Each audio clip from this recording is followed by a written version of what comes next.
Hello, Garland Nixon here with Dr. Jack Rasmus. He's the author of The Scourge of Neoliberalism, and there's a lot more to it than that, but we'll talk about it later. Let's talk.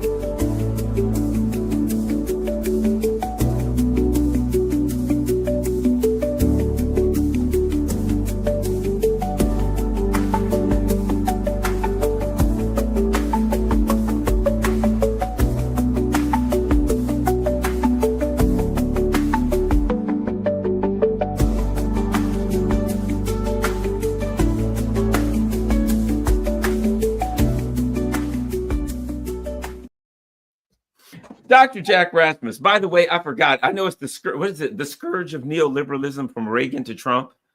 Yes. Something like yes. Yeah. And that's not the only book Dr. Jack wrote. He wrote a whole lot of books, and he's got a great article. I'm going to share his page just so you all know this is a place you need to go regularly. It's Jack Rasmus. That's RASMUS.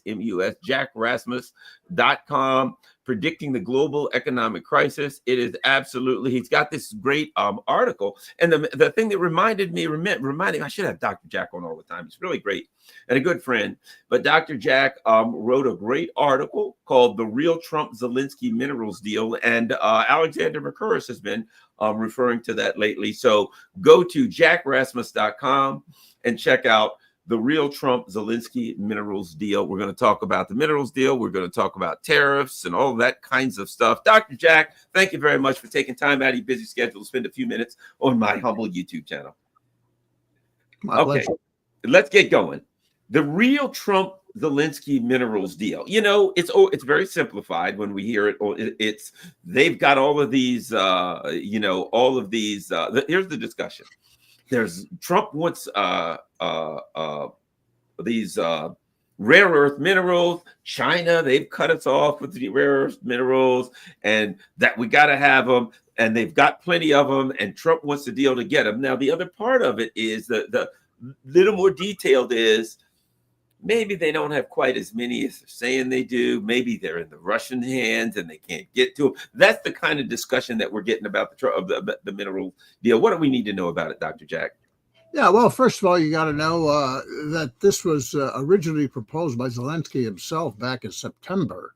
You see, back in May of last year, the U.S. Congress passed $61 billion and said, that's it, no more money. Okay, Ukraine. So Zelensky proposed to Biden that, look, you continue the flow of weapons to us, and you can take the cost out of sharing minerals, our minerals deal. So he proposed it. He proposed $500 billion, just threw it out there. And but this is his baby. But it was always tied with him to the commitment of the U.S. to continue security of Ukraine. In other words, continue the war. That's it. That's what he means by security agreement, right?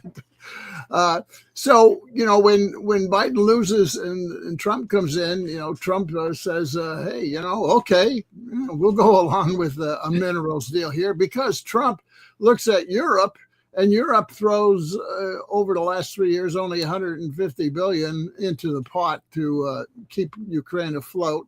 By the way, that's military and paying for government employees in Ukraine and all their pensions and everything, right? So there's a military side to all this aid, and there's a government side to it, right?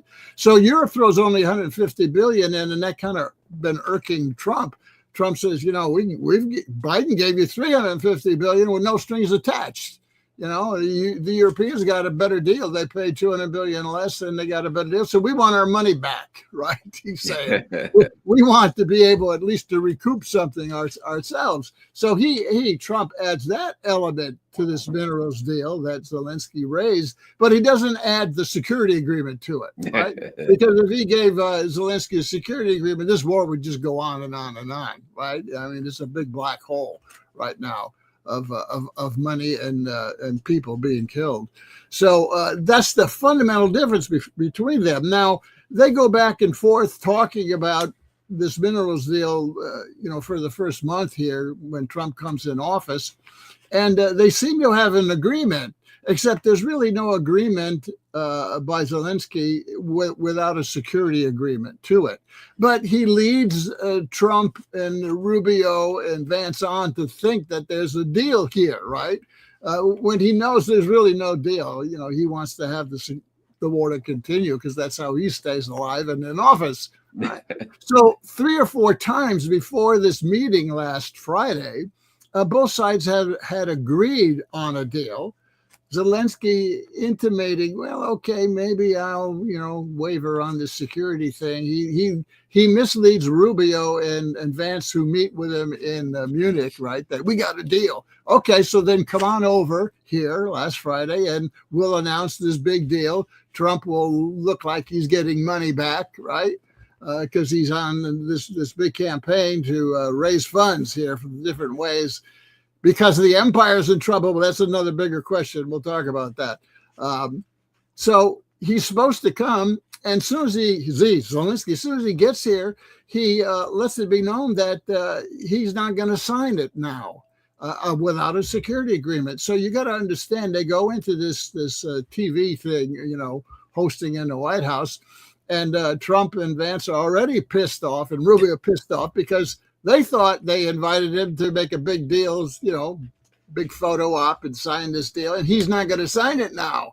So you got to understand that background. And they go into this meeting here on Friday, and obviously Trump and Vance were already kind of irked because of his attitude, which really is an attitude he doesn't want to stop the war. So when they get into this discussion, and this guy sort of says, no, this war's going to go on, which is contrary to the message that Trump wanted to convey in this thing. So they get pissed off at him, right? And we see this exchange that occurs. There's a side story here, too. I've heard other experts say that in Munich, they told him, well, when you come to the White House, Zelensky, wear a suit this time, okay? And he shows up, as a Green Goblin again, right? He doesn't have anything on, doesn't have a suit, and that kind of PO'd them as well. In fact, some of the journalists, before they sat down, said, "Why aren't you wearing a suit?" So it was a bad vibes between all sides here before he sat down, and it didn't take much for him Zelensky, to start talking over Trump and arguing with him to set J.D. Vance in motion here and, pull his plug. And then we saw what we saw.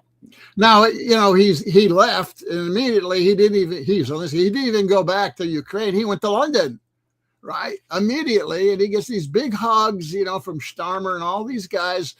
He knows. The problem is Zelensky knows the Europeans are backing him 100% to continue the war, right? So he felt he was in the driver's seat when he came to Washington, right? And he goes immediately to London to this deal, and the Europeans say, well, we're going to give you more money, and we're going to fight to the end, and we're going to send 3,000 troops and air and all that stuff, right? So he felt he was pretty strong position. But, it kind of turned out the Europeans, the Poles and others said, come on now, there's no need to piss off the Americans and Trump. I mean, there's nothing positive there. Say what they want to hear, and he's been backtracking. He's been apologizing. He says he'll sign a minerals deal anywhere, et cetera, et cetera. He'll come. He's sorry about it all. But you got to understand, even that minerals deal was not really a deal. It was just generalities. They didn't say how much money, Trump was saying, and Zelensky has said $500 billion before. Well, they left that open, they didn't say how much, and they didn't say 5% sharing or 50% sharing of ownership of these. All the details they've been talking about were left off the table. This was just a general political photo op kind of an agreement they had, and he still pissed them off, So there was no real minerals deal, and there still isn't. If they really resurrected, it's in principle. That's all.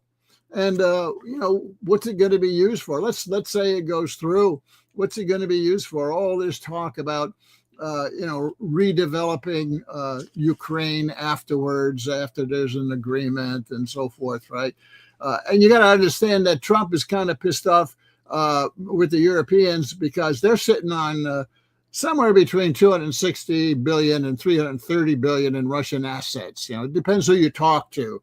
Military analysts in the UK say it's 330 billion on Bloomberg News, right? Others say it's 260 billion. Well, anyway, the Europeans are sitting on that pile of money, and their plan is when this thing is over, part of the agreement will be that money, those Russian assets, will be used to redevelop Ukraine. All right. So they got a pot of money. They not only negotiated a better deal, you got to pay back the loan than Biden did, but they're sitting on this pot of money, and that's going to go to European businesses for the redevelopment of Ukraine. Right. The U.S. doesn't have a similar pot of money to go to American businesses to get involved with the money that's going to be made on redeveloping Ukraine. So that's where that 500 billion that Trump wants. He wants a pot of money that he can give to American businesses who are deeply penetrated throughout the Ukrainian economy. I mean, as I say in my article, just look up the chambers of commerce in these major cities in Ukraine, and you will find dozens of American companies there already. They've been swooping down since 2015, penetrating Ukraine ever since Victoria Nuland was made the economic czar of Ukraine by the Ukrainian parliament at that time. She opened the floodgates. They're making a lot of money off of this. And addendum to all this is, the Hunter Biden, he flew in, he got in there. And there's scores of representatives from rich Americans and capitalists, even the political class, who sent in their relatives and their lawyers and everything, who are sitting on all these boards of all these companies or buying them up or whatever. So the West is deeply involved economically in Ukraine, and that's why they just can't up and leave. They have to come up some way to bribe or pay them off if they're going to leave. And if they're not, if they strike a deal and compromise, well, then the U.S. companies want to get some money from the U.S. government, just like the Brits are going to get it from, the Russian assets. That's the politics and the economics of really what's going on. But the minerals deal is just a general statement. There's no specifics there. So let me ask you this. There's talk now, people are saying in the chat, they gave the EU's given money to the Ukrainians out of the Russian assets. But here's a couple of things on that. Well, let's start with this one. My understanding is that the economic minds, the economic the intellectuals in Europe are saying, don't do it. Don't do it. Don't you dare. It's a bad idea. Why is that? I keep hearing that. Why is it the intellectual, economic intelligentsia, shall we say, of Europe, even those that hate the Russians and everything, are saying, don't do that with that money? Why is it that they're so wary of that? Well, there's two pots of money you got to remember here. One is the interest on that 300 billion. They've been skimming that off and giving it to Ukraine already. But that's only like 3-4 billion, interest. That's all. It's not the 300 billion. Legally, they think, and they've been saying, well, we can take that interest. We can't touch the 300 billion, because if we did that, right, that would be a clear case of government policies in Europe simply taking out of European banks the money of foreign countries and foreign investors whenever they wanted to do it. You see, and already the BRICS are saying, especially Saudi Arabia and MBS is saying, you touch that principle and we're going to start pulling our money out of your banks there, Macron, right? So the Europeans know they can't really take the principle, even though they're skimming off the interest. They can get away with skimming the interest, but that's not going to fund Ukraine. That's not enough to fund Ukraine. And certainly not enough if there's a compromise and a settlement at some point of, quote, getting in there and making all the money off the redevelopment of Ukraine. You see, wars, you make money out of starting wars. The capitalists make money out of starting wars, certain section of the capitalists, the weapons companies. But then in ending wars, they make money too. So you make money off of creating a crisis, and you make money off the solution to the crisis, whether it's a war or anything else. That's how capitalism works, right? We can see that in the U.S. economically and so forth, right? So bottom line, they're going to precipitate a further crisis in the European banking system and the withdrawal of money by the global South if they touch that money. Right now, maybe they can, if they get the Russians to agree on a settlement and use some of that money to redevelop Ukraine. And the Russians might do that. And Russians might say, well, most of the damage, has been in the eastern Ukraine. Okay, you can take some of that if you redevelop the eastern Ukraine, right? And that would save the Russians money of having to redevelop, because that's where most of the war is, except for the infrastructure destroyed elsewhere. Right. So that's all in the negotiations. I'm sure they're already feeling each other out on that. But you got to remember that the Europeans are sitting on this big pot, and the way they can get their hands on it is if there is a settlement and the Russians agree. The Americans aren't sitting on any pot, right? They got to create a pot. And that's what the minerals deal is, to create a pot where they can get in on making money on the redevelopment of Ukraine. It sounds to me like this. Imperialism is this big wealth extraction machine, right? And on the way in, Biden and all of it, went into Burisma and you name it. I could go with a lot of names that went in there, and on the way in, they got rich. And it sounds to me that when like this mineral deal, this discussion about the Russian funds, now that for everybody involved, the end is in sight. If they don't make a deal at some point, the Russians are going to pound the Ukrainians into submission, as Russian military armies tend to do over the course of history, right? They're going to wear them down. They're going to exhaust their enemy, and they're going to win. So the end is in sight. It sounds like to me that the wealthy capitalists now are saying, okay, the end is in sight. And basically, they're fighting over the carcass. Exactly. I mean, it's an indication. The fight on the mineral deal and the $300 billion and all that, it's the fight over the carcass, right? And the money that's there. And when they start talking about that, the political thing is getting close. Okay. So even though the Europeans are acting like they're totally insane, no way, we'll never give in, we'll stay, we'll fight to the end. It sounds like to me that maybe behind closed doors, they know what's going on. They're not as crazy. Everybody thinks they're totally insane. They're irrational. But because these colonial powers have been down this line before, they've been down this road before. They know what time it is, as they say on the street. And now they're like, okay, no, we've got to fight for Ukraine. But behind closed doors, they're starting to play the game to see who gets a piece of the pie and how they get a piece of the pie. And they know how to play that game too, I'm sure. Yeah. Well, the only difference is the Europeans, particularly the Brits, think that Ukraine can continue a holdout for another year.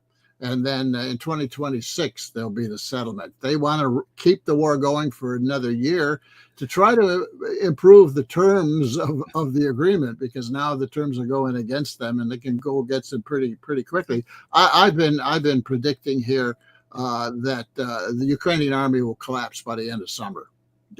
It just can't continue, especially if the U.S. Pulls the intelligence sharing that's going on now and freezes the weapons and so forth. That's only going to accelerate the whole process. And in fact, the New York Times today came out with an article saying, oh, well, it could, the Ukraine army could collapse in 4 months, right?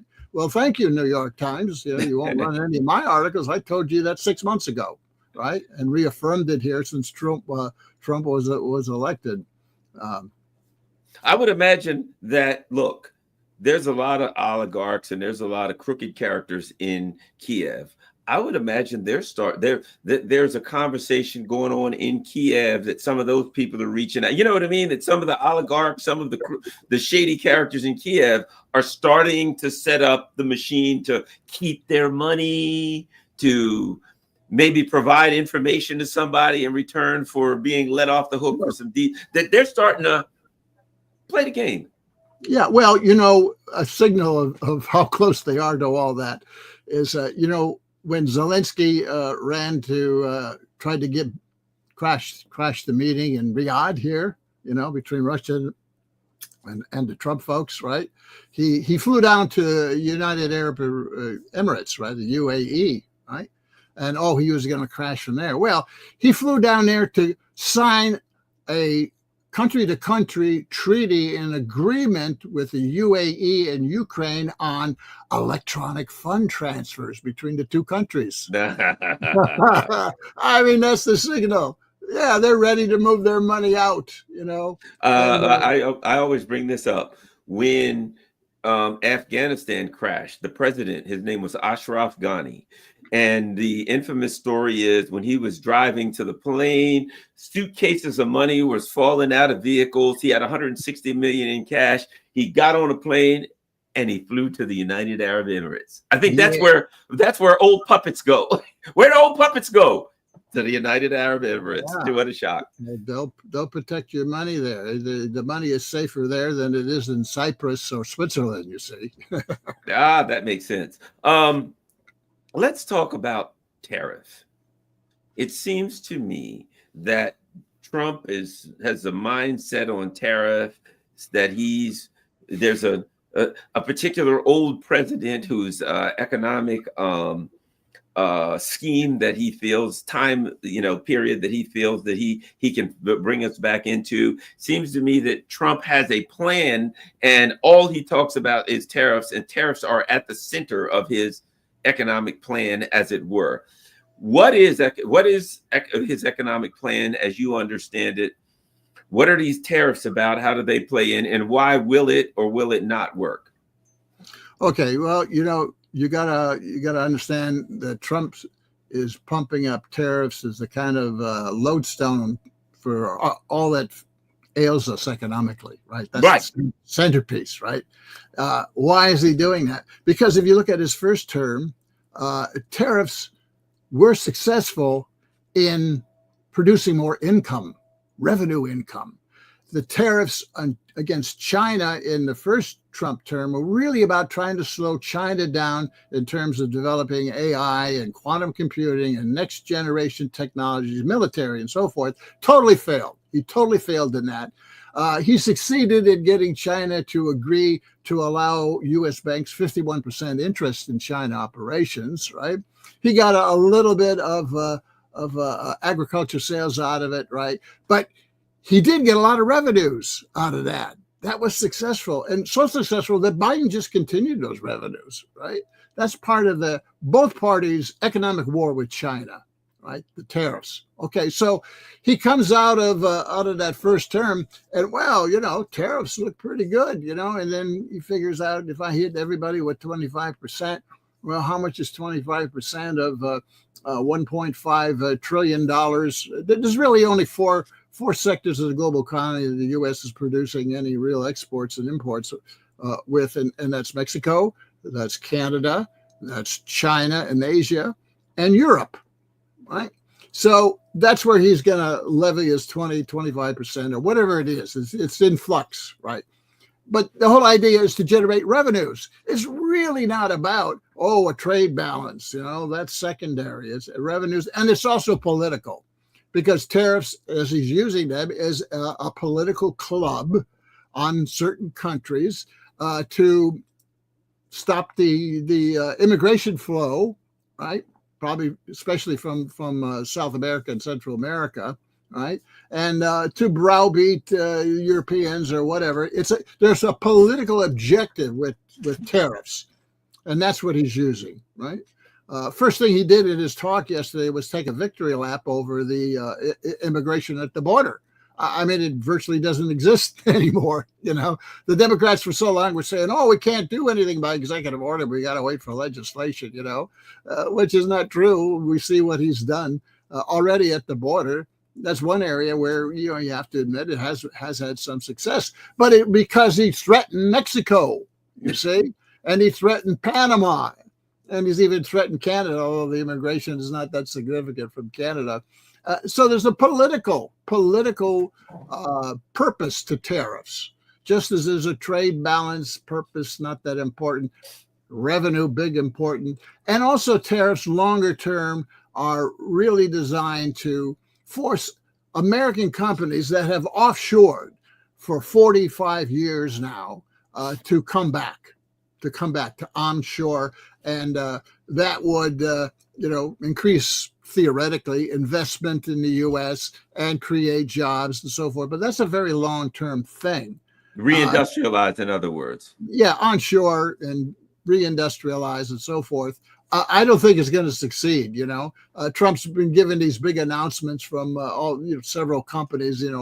TSMC and the big Taiwan, the semiconductor company, and Apple or something. Apple, and some of them, but those are just announcements. They don't mean a damn thing because, before we had Foxconn. Remember Foxconn announcing, they're going to build these big plants, in Minnesota and so forth. They didn't do shit, right? They're just playing Trump. They're placating Trump with these announcements because they want other things from the Trump administration. I think. I don't think that's going to be successful. Now, Trump said he's going to also generate trillions of dollars of revenue from tariffs, which is totally nonsense. Totally. There's no way you can, maybe 100 billion, but not trillions. There's no way you're going to generate trillions of dollars from tariffs. I don't know if he really believes that or whether he's just throwing out wild ass numbers, 21 million illegal aliens came to the United States. No. Look at the data. It's about 6 million, significant in the last 3 years, right? But it's not 21 million. And then he goes in through all this citation of all this fraud that exists, in Social Security. People 300 years old gathering benefits. No. That's a problem with the way that they are indicating. They're keeping numbers of people on the rolls who aren't necessarily getting money. Right. Okay, it has gotcha. to do with a backward accounting procedure that the Social Security uses. People aren't getting that kind of money, right? He's pretty wild with the numbers sometimes, right? But he's not totally off track with the numbers either. The Democrats are trying to make it look like everything is a falsification. That's not true, right? There's a lot of truth to it, but there's also a lot of hyperbole and ridiculous statements going on.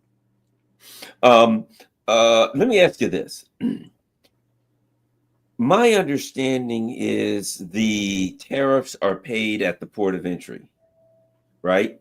So then they're paid by now I've heard differently. My understanding is the companies from the other country pays it. Then I've heard that the importer pays it. I've heard it like this. The other country pays it, which means they have to hold more dollars, which means they got to buy T-bills to hold more dollars to buy it. Anyway, is that correct? Well, and I'll put it one other way. And because of that, they do have to buy more dollars to hold. My country, we're importing lots of stuff into America, and we got to pay at the border. So we got to hold more dollars to pay. So we're going to buy T-bills, and that kind of does stabilize the dollar. Is that what do you think of that hypothesis? Well, yeah, if a country is going to purchase imports from the U.S., exports from the U.S., imports, right, for them, if they were going to purchase, they got to purchase with dollars, which means they've got to take their currency and buy dollars. Right. And that's where this explanation is, at the accounts at the border. Yeah, they got to buy dollars and put it there to buy U.S. exports. But it works the other way when it's an import into the U.S., right? Except the U.S. companies that are buying imports can buy them with dollars because dollar is the global currency. You see, right. But if you got Argentine pesos, if you want to buy computers from the U.S., you got to buy dollars from the Treasury, right, in order to buy them. It gets all confused, but basically. There's purchasing of dollars going on when you're involved with any kind of trade here, but who's going to pay these tariffs first? Right, of all? Exactly. Whose pocket does it come out of in the immediacy and then passed on? Yeah, well, the mainstream media, which is aligned with the Democrats for pretty clearly. I mean, this is a digression. I was reading New York Times this morning, and about 20 articles on tariffs, different writers, but they're all negative. You see, they're blasting the hell out of the tariff thing, and it's not all totally negative. But anyway, is it going to result in inflation? Yeah, some, but it's not going to be 25%. No way. First of all, you got to understand that the U.S. GDP, its economy, is only 20% comprised of goods. 80% is services. And when we talk about tariffs, we're talking about goods flows. We're not talking about services flows. We're talking about goods flows. There's a little bit of services, but not that much. Okay. So 20%, and you're going to raise on some goods will go up. Some companies can't pass on 25%. They're going to have to eat it in their own profits, you see. So the question is, what companies can pass on the 25% tariff? Well, the big multinational corporations, the monopolistic corporations, they're the ones who will pass it on, right? and probably mark it up even more, right? But it's price gouging because you can't get it. It'll give, for some of them, it'll be an excuse because you can't get it anywhere else. And you're expecting the price to go up. So they now have a license to steal. You're like, oh, it's going to go up. They're like, as a matter of fact. But is that a problem of tariffs or a problem of corporate price gouging? Exactly. They don't say, oh, it's price gouging. They don't have to pass the whole thing on. They can absorb some of it, and some of them will. But those who are monopolies won't. They'll pass it all on, right? But it's really a price gouging, which has been going on here in the U.S. ever since 2021. Price gouging going on. We still got landlords price gouging. We still got health insurance and insurance companies gouging, utilities gouging now, rents. These are services. That's where the problem still is in inflation because of monopolies price gouging to hell. Look what's happening with auto repairs in the U.S. Dealerships, auto repairs, right? Well, why are those prices going up so much? Which are driving up auto insurance prices, by the way. Well, because these big companies have bought out. Now your local auto repair is part of a chain, you see? It's part of a big company now. And they're price gouging the hell out of us. I had a little dent on my car, a little dent about this much. Someone opened their door and dent. And I went to the dealer recommended auto repair. You know what he wanted? He wanted $10,000 to fix that little dent. He said, oh, we got to take the panels off of your whole side. And we got to repaint them all. And then we got to send the sensors out. I mean, there's just gouging going on all over. So bottom line, there'll be sub-inflation. It won't be anywhere near the freaking out that they're trying to say. The real inflation is monopoly corporations and price gouging still going on. Will it slow the U.S. economy? Well, net exports, the difference between exports and imports has been a drag on GDP here for some time now. And if you reduce your imports because of the tariffs, well, that will actually improve net exports and improve GDP, right? A little bit technical here maybe for your audience, but, exports minus imports is what they call net exports. Not a good term, but net exports, right? It's only it's less than 10% of the GDP, you're not going to really affect GDP that much. Now, what you got is businesses that are sort of sitting back and not investing, waiting to see what happens with the tax cuts, right? That's why they're slowing down. It's not the tariffs, it's the tax cuts that are slowing everything down. That's why Trump wants to pass this stuff real fast, right?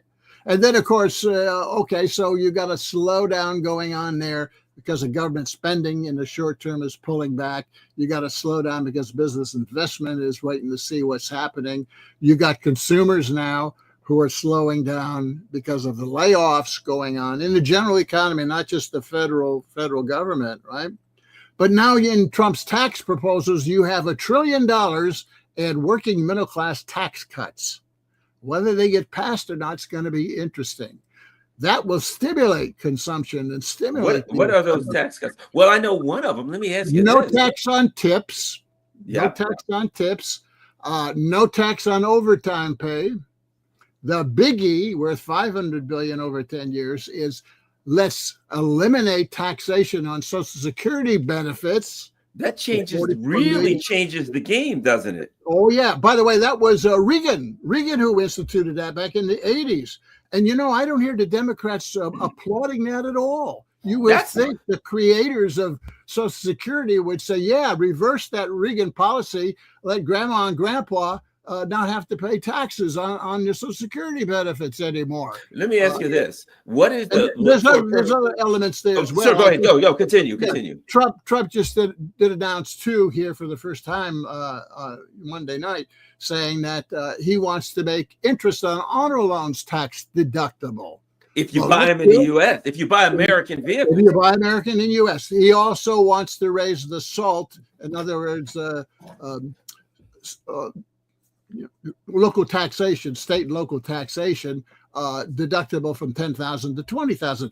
All those things will stimulate consumption. The question is, will they actually get passed, in Congress, where, they're not so prone towards working class tax cuts, right? Will they just pass the business tax cuts and not the working class? And then there's proposals to make up for some of the loss of income by taxing carried interest again for the first time, taxing sports billionaire write-offs, owning sports teams. There's a number of other tax hikes in that proposal. But we'll see. You can't tell that the Trump policies on tariffs or taxes or whatever are going to be positive or negative for the economy until we see what passes here. That's the key. I didn't think about that. I wanted to ask you about that. The taxes on Social Security being removed. When I first retired from I was in law enforcement. When I first retired for a few years, I had all my health insurance licenses, and I worked with a lot of seniors and stuff. And a lot of them were on, all the senior buildings, you'd go and meet with them and stuff. And they're, of course, on, fixed incomes, and they were struggling. And some of them were only living off Social Security, and they were living in these senior buildings where it goes 20 million people are living off Social Security. 20 million of the 48 million on Social Security, that's the only income they got. That changes the game for them.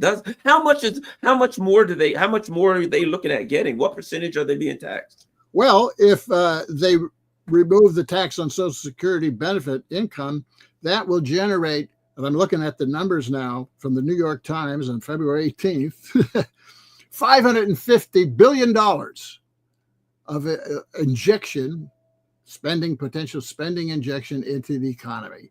And now and in addition to that, it will have more of a multiplier effect because most of the people on Social Security, except a small percentage, they spend everything. Yeah, they're poor. If you give a tax cut to a billionaire, he's going to pocket it, maybe spend 10% of that. We call that the multiplier effect, right? But you give it to grandma and grandpa, they're going to spend it, right? And that's $550 billion. No tax on tips, that's $100 billion. No tax on overtime pay, that's $250 billion. And if you raise the SALT deduction to 20,000 instead of 10,000, that's another $170 billion. How does raising the SALT affect the average working class family out here? I mean, I don't understand the SALT deduction that big. If you could explain it and how it affects the average. Well, when you do your taxes, if you itemize your taxes, you get to deduct state and local taxes, what do they call that? Sales taxes. Property taxes and so forth, up to 10,000. They put a lid on it, 10,000, right? Before it was, unlimited, and the rich people who have big houses and big property tax had big deductions. So they put a lid on it, right? But now middle class people, right, who own a home, and there's about 50 million home owners in this country, putting it at only 10,000, that meant they have to pay more taxes. They can't deduct as much taxes. So if you raise it to 20,000, the rich still don't get to exploit it, raise it to 20,000, then they get to keep more money. They don't pay as much. They can get a bigger deduction on their state and local taxes on their itemized deductions when they do their taxes, right? So there's a good number of middle class and even upper middle class who will benefit from raising the SALT, particularly in New York and Boston and California, where the property prices are out of whack, right?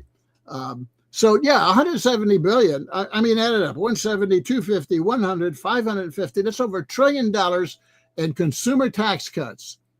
If they When's the last time we saw something like that? We've never seen it. And the Democrats, of course, are totally silent on this. You think they would be championing this, right? But they're so obsessed with anything that Trump says and does, they don't want to give him any acknowledgement of anything good, right? I mean, he stopped the immigration. They ought to say it worked, executive order. But then that would be admitting that they screwed up for 4 years, right? So they don't want to give him any credit for that. Now, I'm suspicious that all that may not get passed. Why? Because you still got the Democrats who will try to prevent that from being part of a general bill. And you've got rhino Republicans, particularly in the Senate, right, who are going to be opposed to any working class tax cuts as well, right? The House will pass this bill with these working class tax cuts in it. But the Senate already is indicating that they're not going to go along with it. They set a limit of only 300 billion, not 4.5 trillion. Now, all that is over and apart, separate from what the impact on the budget deficit is going to be. We don't know. Let me ask you this, because here's my other thought on that too. Trump has a lot of political horsepower right now, and nobody ever believed that Tulsi Gabbard or RFK Jr. or who was the other one, Kash Patel. Well, everybody was like, no, well, they won't. There's no possibility. And he bullied them through because he's got a lot of political capital right now, and he basically said to some of them, if you don't do it, I'm gonna primary you. And if you're in the Republican Party where he's got like an 87% approval or something like that, if you get primaried by Trump, you're done. So so if Trump says to someone, look at Lindsey Graham, this friggin' guy has turned into the second coming of Gandhi from John Bolton. Why? Because he knows if Trump goes to South Carolina, he's finished. So if Trump really, if Trump really, he flops with every he's a dead fish on the floor of the boat. This guy. Look at Rubio. And what happened is Trump just has so much horsepower. He has so much. He won in a blowout. And what they know is this: they wouldn't have the House or the Senate if it wasn't for Trump. They wouldn't have any. They wouldn't be heads of committees. They wouldn't be nothing. And if he comes down and says, I'm done with this guy, that the whole MAGA world will turn on him and drum him out of politics. So, well, it's not MAGA anymore. He's got a coalition. MAGA is at the core of it. But, he pulled in a lot of minority votes. He pulled in a lot of working class votes, even suburban women. You join it. He's got, a new coalition forming here. And what amazes me is the Democrats haven't changed. If you listen to Senator Slotkin's reply to his speech, what did you hear? You heard no change in their foreign policy. We still got to support this guy, Zelensky or whatever. Zelensky. No change there. A kind of a softened defense of woke. Softer, but it's still a defense of woke, and attacking Musk and DOGE, but not Trump, right? Right. And that's kind of like. That replaces the Russian dossier, say attack Musk, right? That's the analog to that, right? And then she ends up with this line that was incredible, saying, "Oh, we got it. You got to stay engaged, everybody." Meaning, hang in there, vote for us next time. And then she ends with engaged electorate and principled leaders, as if they're the principled leaders. What principles? What principles do the Democrats stand for? Let me ask you this. More war? Yeah, more. That's what they stand for. More war, right? That's the only thing. More defense of the bureaucracy, you know.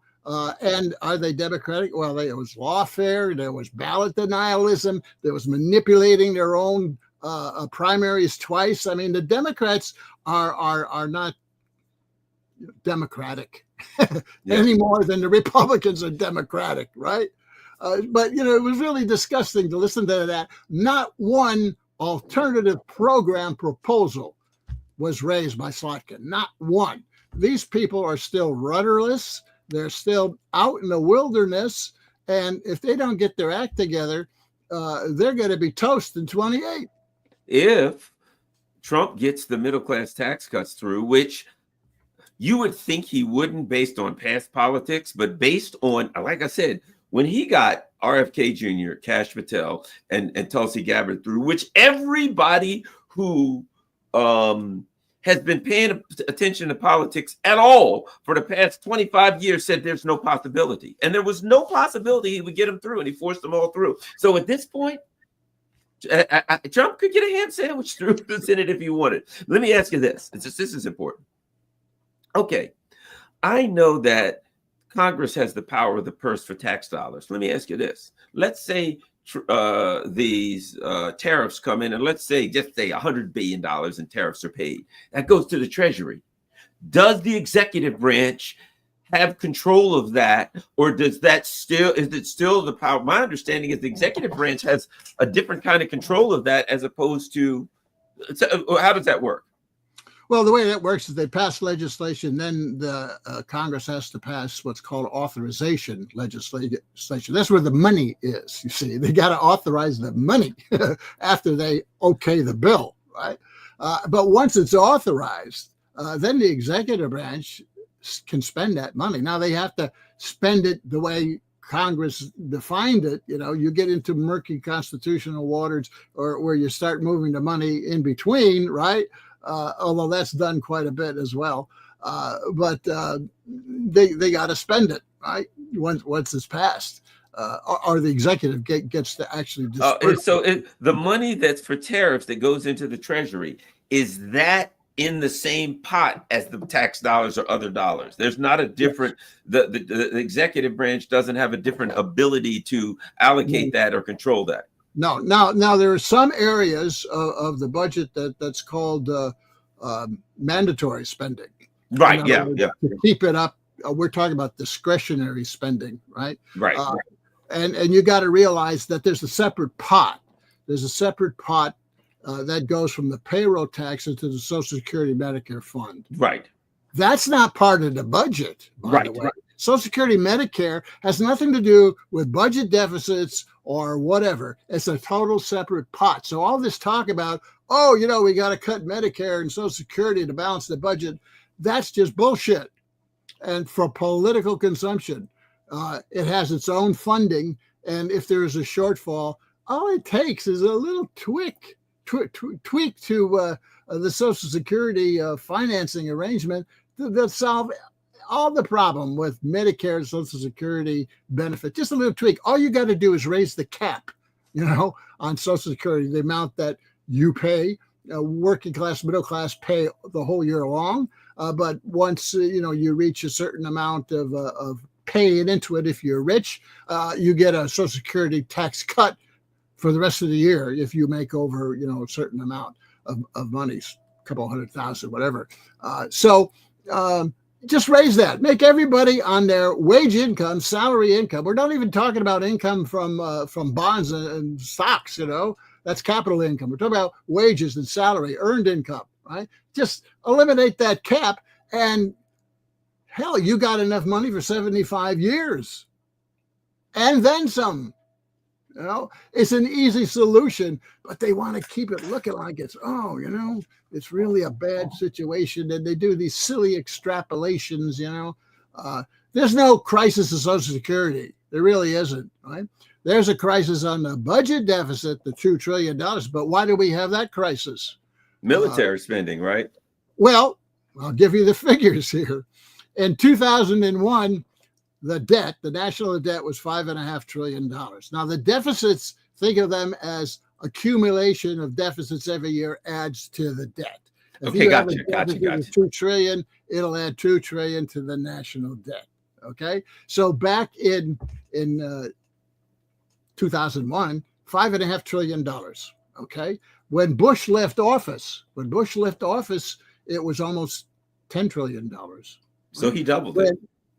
When Obama left office, it was 17, 18, 19 trillion dollars, something like that.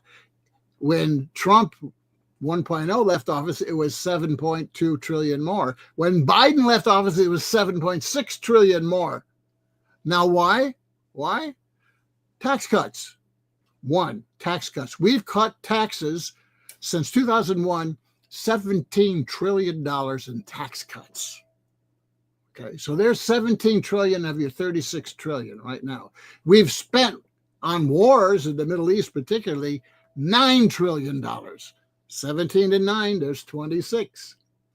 In 2008-9, right, we spent over $1 trillion to bail out households and businesses, $1 trillion, just the Congress. The Federal Reserve spent another $4 trillion, but we'll put that aside.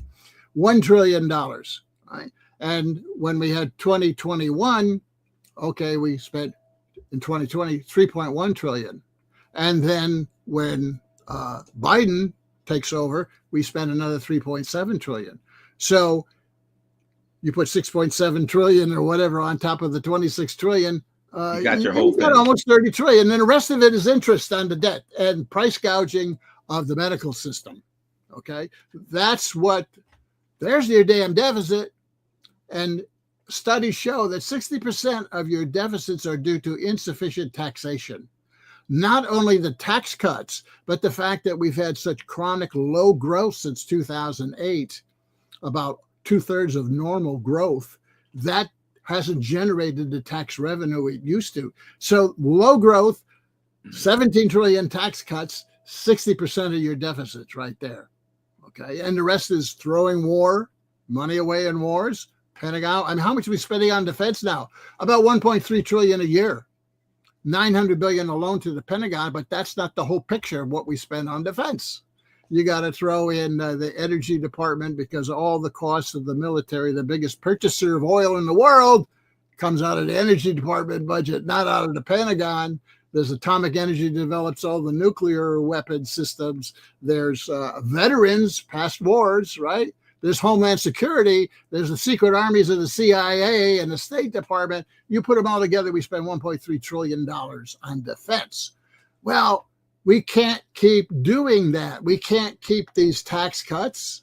We can't keep $10 trillion in wars, because we're generating $2 trillion deficits a year, and the 36 trillion in national debt's going to go, according to the CBO, Congress Research Arm, it's going to go to 56 trillion in 10 years.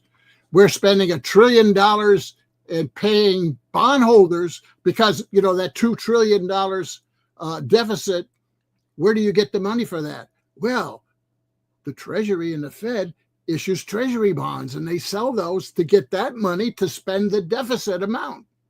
They spend the deficit, that's why it's called the deficit spending.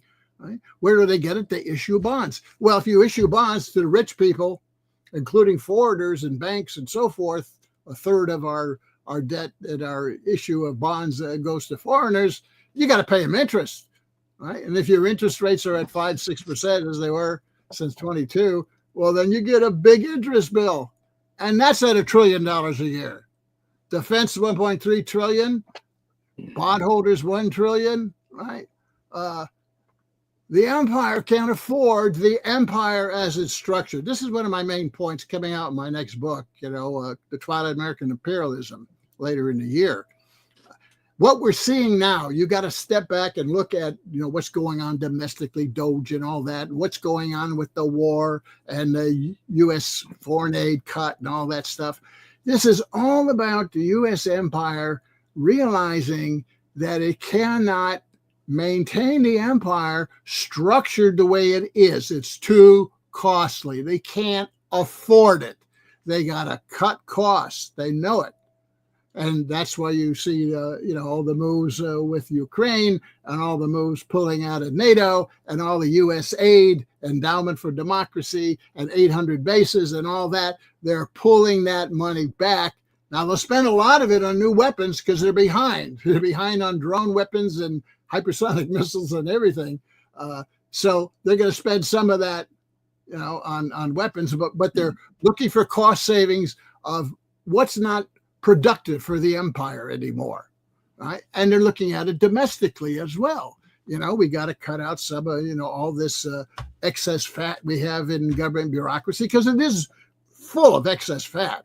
The empire has expanded for almost a half a century now, and with it, the bureaucracy has expanded. And the bureaucracy has gotten independent of the government. Right?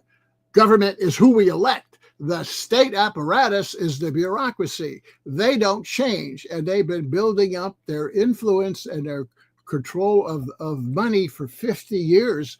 And you got to understand that what we got going on another plane here with Trump is the government is now battling with the bureaucracy and saying we're taking back some of our authority that you, the bureaucracy, have usurped. And we're going to do that by cut the money rug out from under your feet.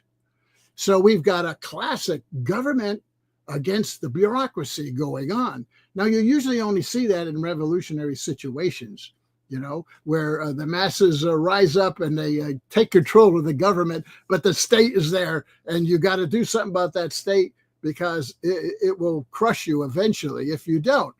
I mean, that's what happened in France in 1871. The workers arose, they took over Paris, right? And they didn't do anything about the state. In fact, they sent a delegation to the Bank of Paris and say, we want that $5 billion in gold that the state and the capitalists were holding on, and we want to use it to, expand the economy in the name of the people. Well, the bankers talk the workers in Paris out of it and say, no, please don't take our money. And you know what they did with it? They then took the money and they bought the Prussians to come in and crush the Paris Revolution. That's what they did. So that's typically the way it tends to work in revolutions. Now, this is a little bit different because you got two wings of the capitalists here. You got the capitalists in the government and the MAGA wing, and then you got the state capitalists, the Democrats, defending the bureaucracy. But there's a kind of conflict similar going on right now, where one wing of the capitalist class in this country, which is, pretty much the new Trump wing, realizes the global empire has to readjust, right? And we got to do something about the bureaucracy because they're bleeding us domestically. But then you got the other wing allied around the Democrats and the mainstream media defending the bureaucracy and defending, trying to continue the global empire as it's been, constructed, structured for 50 years. And it doesn't work anymore. It won't work anymore because the bricks are the writing on the wall. And the bricks are saying the industrial South is industrial now. It's not like it was during Reagan's time where you can just browbeat them. No. They are an economic force of their own here that has to be dealt with.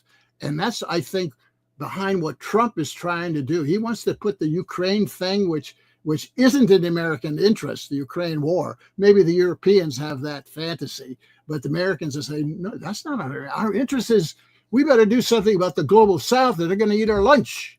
We have to orient towards the global South somehow. We got to strike some kind of a new compromise deal with them. And then also, at the same time, the U.S. empire is consolidating. What do you think all this talk about Greenland and Panama is about? That's a consolidation going on back into the Western Hemisphere. We better take care of our home front here, which is the Western Hemisphere. We better take care of Asia because that's where our interests are, and the global South. And you Europeans, you can play in your sandbox of your past history, but you are irrelevant now. Europe is irrelevant, and at the same time, increasingly becoming an economic dependency of the USA. That's my view of what's going on in the big picture behind all of this. I agree with you on that. Now, let me ask you this. Okay, there's a bureaucracy, there's the deep state, there's the NED, National Endowments for Development, and all that stuff. But what about this? Because they're like, you got, people that work for the Department of Interior, just that do things that make national parks work. You know what I mean? That and DOGE, what's his name, is going in and just saying all of these people, they're all laid off. Now, here's my opinion. This summer, they're going to get ready to open parks. I was talking to somebody, they're like, the people who hire the summer employees for these parks, which they got to have for these gigantic parks out in the Midwest and what have you, huge, there's nobody to hire the people for this. But and when parks go, people are going to say, okay, time to go to the parks and go camping. Bad news. What? All the camping areas are closed. Why? Well, we got nobody to do the stuff in the camping areas, and we got nobody to hire the part-time, and we got and there's so many areas of the federal government where like people are required to get permits. And they just laid off everybody that does the permits. And people are going to say, all right, I've put in all my stuff. I haven't gotten anything back from my permits. Well, all of those buildings are closed. There's nobody to do it. There's nobody to say there's nobody to do it. So he's cleaning house. And might I add, in this capitalist society, the kind of jobs where a working class person worked and had a retirement and had benefits, this don't produce that anymore. The last place where workers could go was that. So this was a lot of, these were people who were buying houses, doing all that kind of stuff. These were people that worked for the Department of Interior, Department of whatever, issuing permits for this or doing that, or the things that a country, to some extent, a country of 330 million people has to have a bureaucracy to administer the stuff. Mm-hmm. And it seems to me they're canning a bunch of people, and they're going to wake up at one morning and say, oh, crap, this stuff doesn't work. That there's already been instances now, they're already starting to happen where they're saying, okay, how are we going to do this? And they're saying, you don't have anybody left. You laid everybody off there. What are your thoughts on that? Yeah, well, what you see is kind of like the way corporations clean house, right? And that's, the Musk influence there, right? What do? Yeah.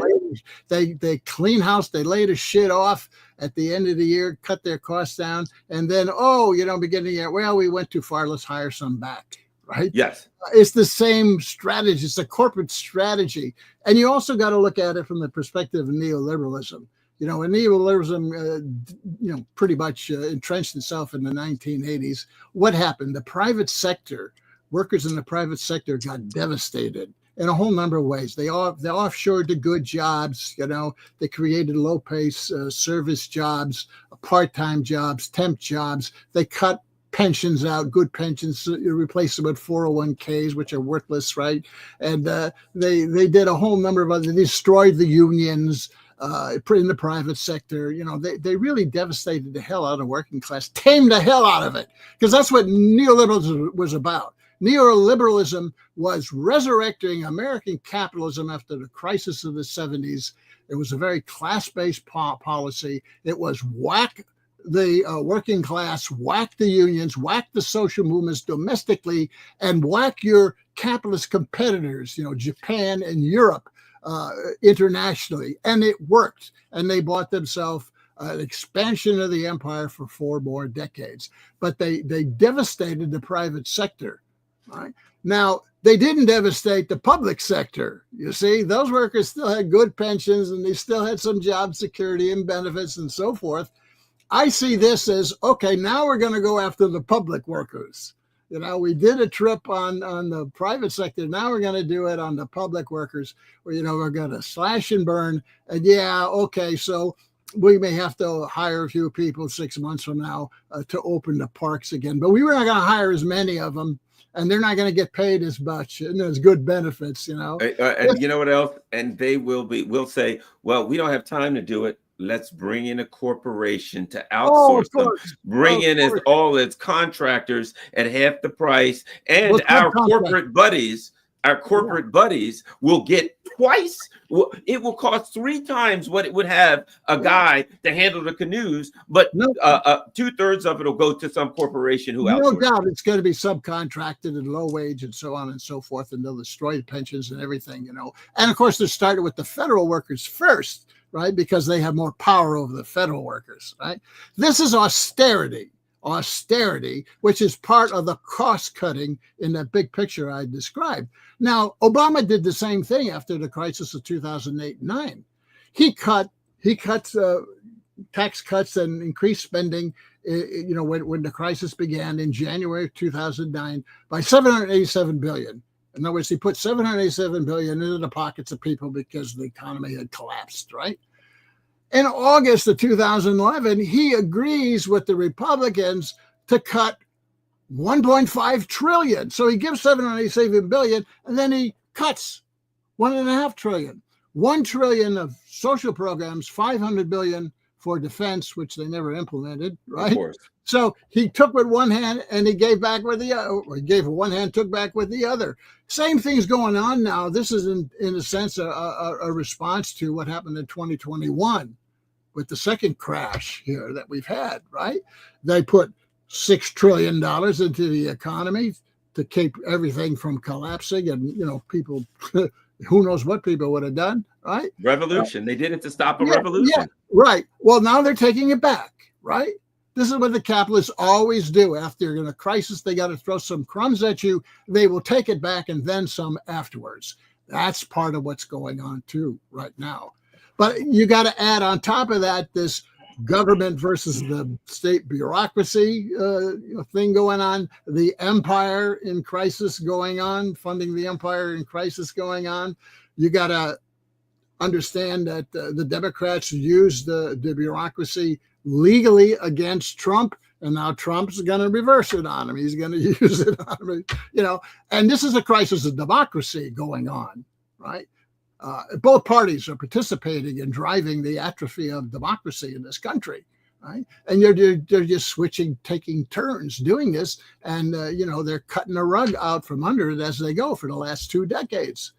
Let me ask you this. All this is going on at one time. It's all intermixed. It's all part of the same picture. But it's ultimately it's the contradictions and the beginning of the crisis of the empire. We're at the beginning. It's not collapsing tomorrow. Okay. Right, Some people on the left saying, the empire's collapsing. No way.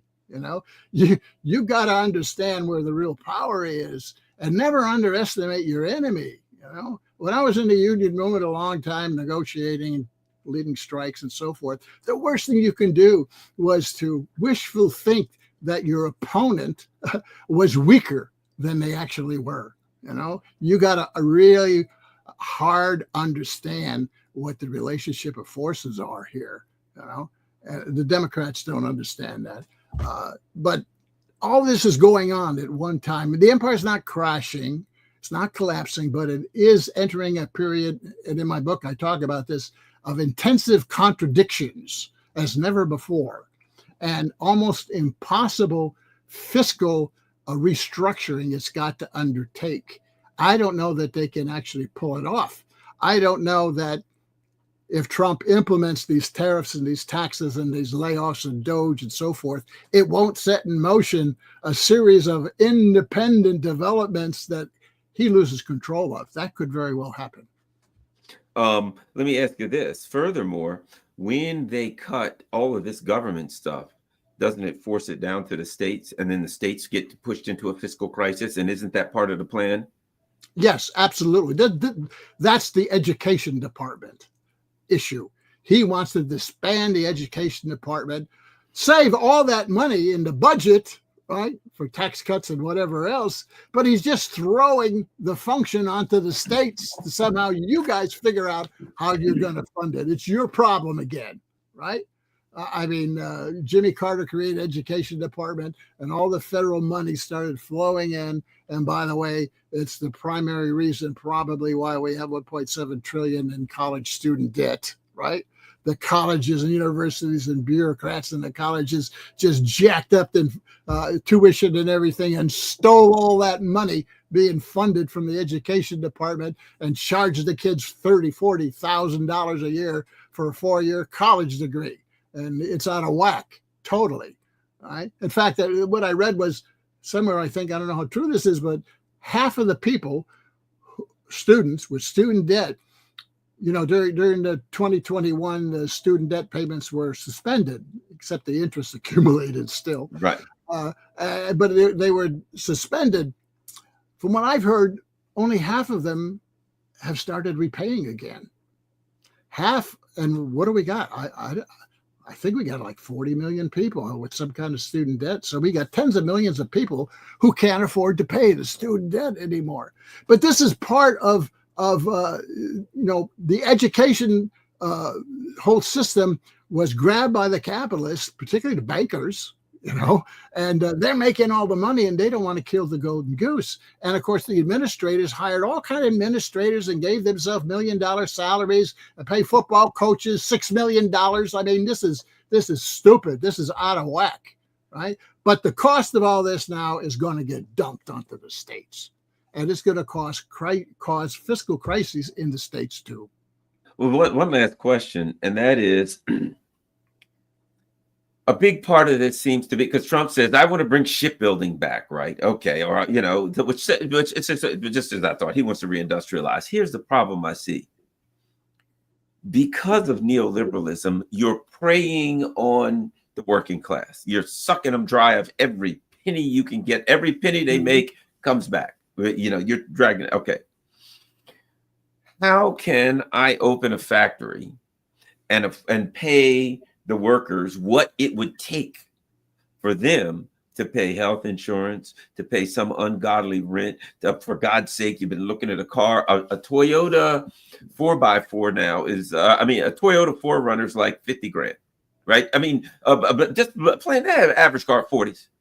Yeah, Decent car, 50, 60, right? Okay. So now this person's got to have enough for a down payment or pay $1,000 a month or something for a car.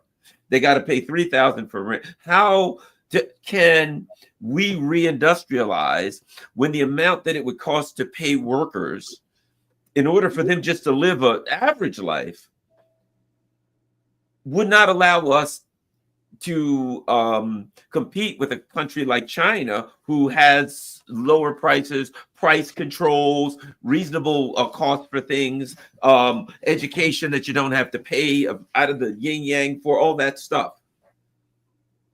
Yeah, well, that's a good question. Can the U.S. Compete shipbuilding, with some of these other countries, South Korea and whatever? And it can't. No, it can't. I'm not sure whether that's just a concession thrown to the Navy and the military for the cuts that they want to come, and the same to the Air Force, where he said, we want a Golden Dome missile defense system. We want to go to Mars. We want to go to Mars. Get that. Lockheed Martin, General Dynamic, all of those, they're going to get the let's go to Mars, which you can't really do, but that's a good way to throw money away. So how can you... Or to placate them, to say, okay, you got to go along with these cuts because even more money is coming later, right? And it's also part of his vision of the U.S. defense. You see, that's what Panama and Greenland are really about. It's really about U.S. defense, and maybe some minerals in the west coast there of Greenland. But that's all about the U.S. developing an Arctic strategy that will offset the Russians' Arctic strategy, which is well underway, right? U.S. has no Arctic strategy. It's got Alaska on one end, right? It needs Greenland on the other, and it needs Canada to go along with everything in between to have an Arctic strategy. That's what Greenland is really about. It's about, and the minerals there, right? That they don't know how much. Panama, what is that about? That's about pushing the Chinese out because they are penetrating the Panama Canal. They're buying up parts of the Panama Canal, had all kind of deals going with Panama, the country and everything. And the U.S. looked at that and said, no, that's our canal. We by the way, we got to expand that canal, and Panama is not expanding it. We're going to have to expand it. Why do we have to expand it? Because our big aircraft carriers can't go through it. They're too big now. The canal has to be expanded, and the U.S. has been trying to get Panama to expand it, and they don't want to do it. And here come the Chinese, right?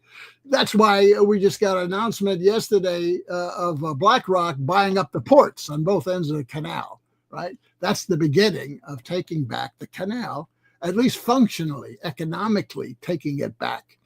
if not, running it, administrating it. There'll be some kind of cover administration agreement with Panama, where it's really going to be under the control of the U.S., but nominally still under Panama. I think that's the solution. But it's a national defense thing that they're really looking at. Right? The same with Greenland. It's part of the empire consolidating. We better take care of our backyard, which is the Western Hemisphere, because we let it go to rot here, with all these Middle East adventures in Ukraine. We got to consolidate, and then we got to really focus on our lake called the Pacific Ocean, because we're not taking care of that. That's where our interests are. They are in the Pacific and the Western Hemisphere, and this Ukraine stuff is stupid. That's what they're thinking now. And somehow we got to put this Middle East thing to bed. This is just a hornet's nest. This is not in our interest anymore. Ukraine's even less than our interest. But so is the Middle East, not in our interest. It's bleeding the empire dry, these two adventures of Biden. Biden will go down in history as the single president who did more to destroy the global empire than any other president in the USA. This guy just shot the empire in both feet. He tried to control everything, didn't he? He tried to control everything. Total disaster, but it wasn't really him. He's doddering around, and it's mostly the neocons who've been doing it. Well, I'd like to get you back next week. We need to talk about China and Asia. We need a big talk about China. Dr. Jack, I love having you on there, and I'm sure all